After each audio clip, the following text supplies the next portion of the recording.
Good morning student. आज मैं आपको वर्ण और वर्णमाला समझाऊंगी। ओके। ए जी ओ जी, लो जी सुनो जी, आ ई या उ ऊ कहो जी। का से शुरू और स्रा पे ख़त्म वर्णों के होते हैं दो ही रतन। एक होता है स्वर, दूजा व्यंजन। ओके। हम जब भी कुछ बोलते हैं तो हमारे मुंह से कई ध्वनियाँ निकलती हैं। प्रत्येक ध्वनि को लिखने के लिए हम एक निश्चित चिन्ह का प्रयोग करते हैं। इन्हीं चिन्हों को वर्ण या अक्षर कहते हैं। जैसे ऊपर दिए गए चित्र में बच्चा टाटा बोल रहा है। ऐसा बोलने पर उसके मुख से ट और आ वर्ण या ध्वनियाँ निकल रही हैं। जैसा कि आपको वीडियो में दिखाई दे रहा होगा, एक बच्चा जाते हुए अपनी माँ से टाटा कह रहा है। तो इस प्रकार वर्ण की परिभाषा बनेगी। वर्ण भाषा की सबसे छोटी इकाई होते हैं, इन्हें तोड़ा नहीं जा सकता। ठीक है, वर्ण भाषा की सबसे छोटी इकाई होती है, वर्ण को हम तोड़ नहीं सकते। अब मैं आपको वर्णमाला समझाऊंगी। वर्णमाला क्या होती है?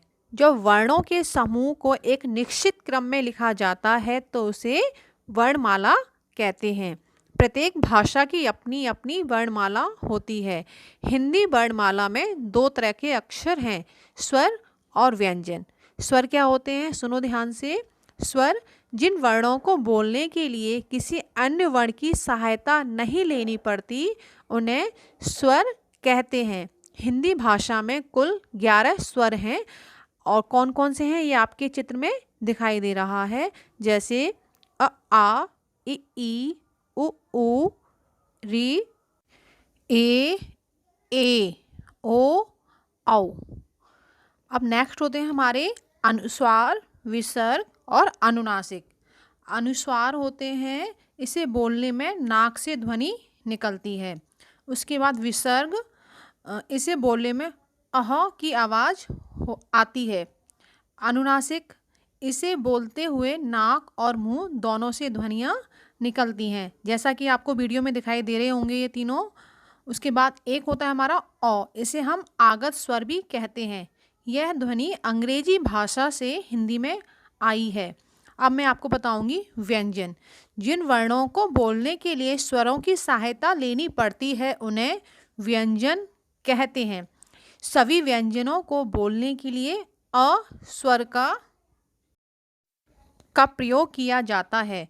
व्यंजन को बिना स्वर के दिखाने के लिए उसके नीचे हलंत चिन्ह का प्रयोग किया जाता है, जिसे हलंत कहते हैं। जैसे क, म, ल, ह आदि।